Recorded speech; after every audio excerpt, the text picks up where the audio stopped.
Hello friends, स्वागत है आपका आज के हमारे बड़ा बिजनेस के बिजनेस क्लास में। मैं तन्मय नारंग, आपका बिजनेस कोच, और आज मैं लेकर आया हूं आप लोगों के लिए एक बर्निंग प्रॉब्लम की सॉल्यूशंस जो बहुत सारे एंटरप्रेन्योर फेस करते हैं। और वो प्रॉब्लम क्या है कि बिजनेस में क्या रीज़न है विटामिन एम की कमी का कारण। विटामिन एम का मतलब हम यहाँ पे डिनोट करेंगे पैसे से, मनी से। जैसे कि हम जानते हैं हमारी बॉडी को स्वस्थ रखने के लिए हमें कई प्रकार के विटामिन की रिक्वायरमेंट होती है। Vitamin D, vitamin A, vitamin C. इसी प्रकार से बिजनेस के अंदर सबसे ज़्यादा इंपॉर्टेंट विटामिन क्या है? विटामिन एम, यानी कि कैश फ्लो।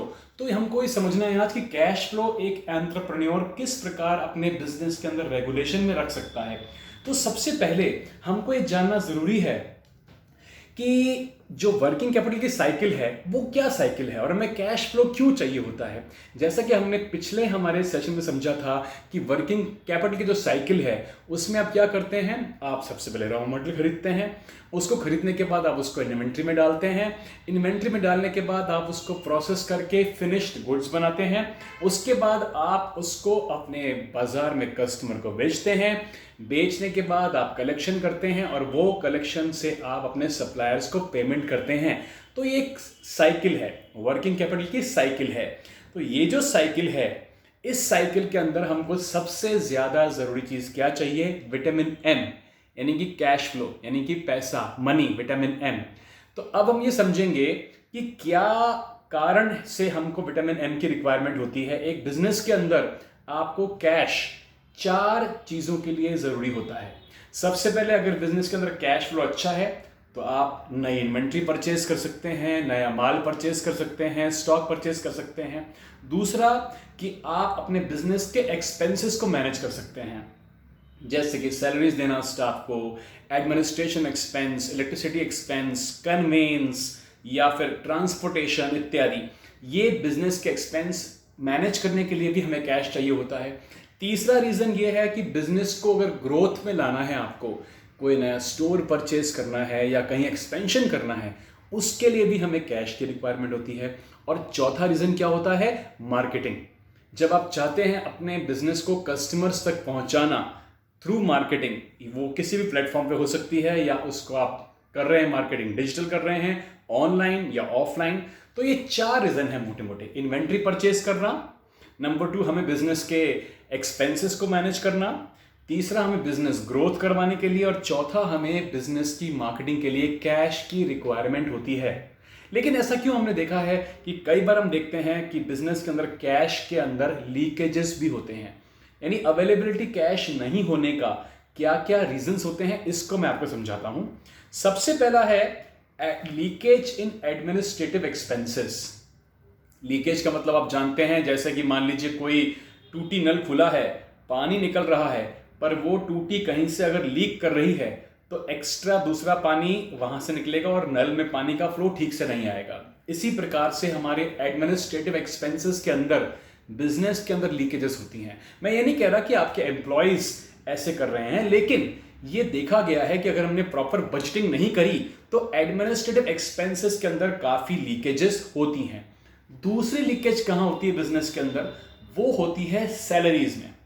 जिन लोगों को आप हायर करते हैं, हायर करने के बाद अगर आप देखते हैं कि ये ठीक से काम नहीं करते, ये जिम्मेदार नहीं है, और आपने हायर एंड फायर कर दिया, फिर हायर एंड फायर कर दिया, हर 3 महीने में लोग आ रहे हैं और जा रहे हैं, तो वो जो सैलरी का जो आपका खर्चा हो रहा है उस एम्प्लॉय के प्रति, वो आपका दूसरा लीकेज है। तो कभी ऐसा मत कीजिए। देखिए, शायद उस व्यक्ति को वो काम आता नहीं है, नंबर 1। नंबर 2, या तो वो व्यक्ति ओवरलोडेड है। तो कोशिश कीजिए कि रिटेंशन रहे और ज़्यादा एम्प्लॉय टर्नओवर ना रहे। तीसरा क्या रहता है लीकेज का रीज़न? Unorganised marketing. अगर हम कभी भी विम्सिकली अचानक से मार्केटिंग के ऊपर पैसा लगा देते हैं, कोई हमने अखबार में ऐड परचेज कर ली, हमने जैकेट ऐड ले ली, या हमने किसी प्रकार का प्रमोशन कर दिया विम्सिकली, कोई अच्छा लगा चीज़ और हमने उसके ऊपर पैसा लगा के मार्केटिंग कर दी विम्सिकली, प्लैंड वे में हमने नहीं किया, ये देख करके कि मेरा कौन सा कस्टमर सेगमेंट है, उसको मुझे किस प्रकार की मार्केटिंग करनी चाहिए, प्लानिंग के बिना अगर हम करते हैं विम्सिकली, तो यहाँ लीकेज होता है। चौथा कहाँ होता है? Bad negotiations. कई बार हमारी कंपनी के एग्जीक्यूटिव्स, हमारे बिजनेस के एग्जीक्यूटिव्स बैड नेगोशिएशंस कर लेते हैं, क्योंकि वो खुद उस बिजनेस को रन नहीं कर रहे होते, उसमें भी लीकेज होती है।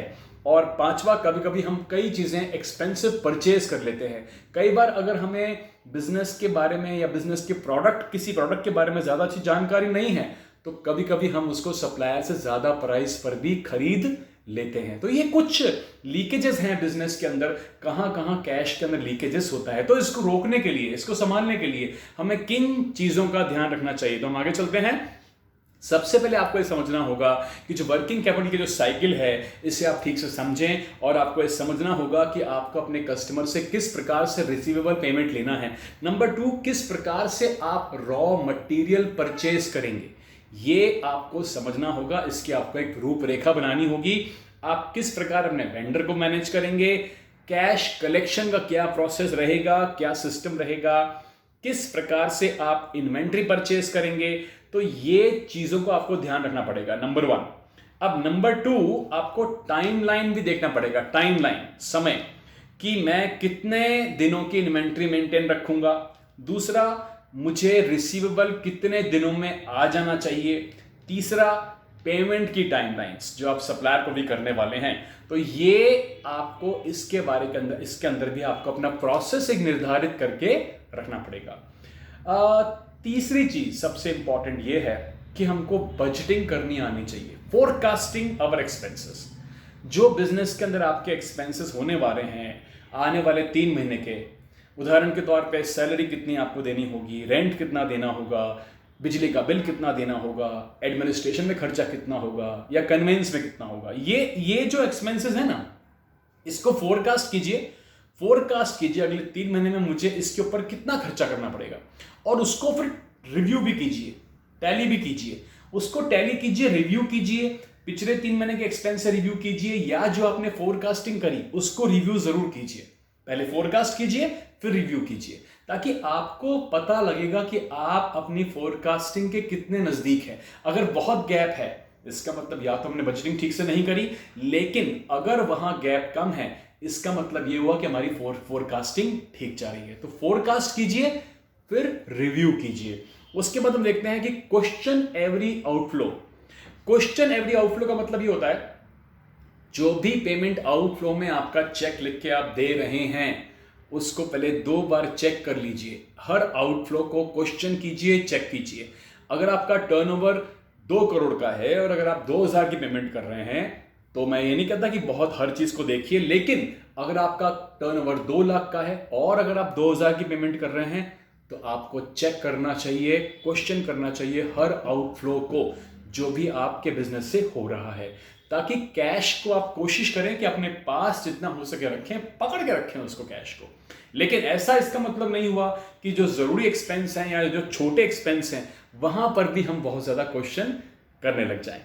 तो ये मैंने आपको कुछ आज की कक्षा में इस जो हमारी जो वीडियो है इसमें बताया कि किस प्रकार से कैश का जो मैनेजमेंट है बिजनेस के अंदर जरूरी है, क्यों जरूरी है, और उसको मैनेज करने के लिए हमें कौन कौन सी इंपॉर्टेंट चीजों पे ध्यान रखना चाहिए। तो बड़ा बिजनेस की इस बिजनेस क्लास के वीडियो को देखने के लिए आपका बहुत बहुत धन्यवाद।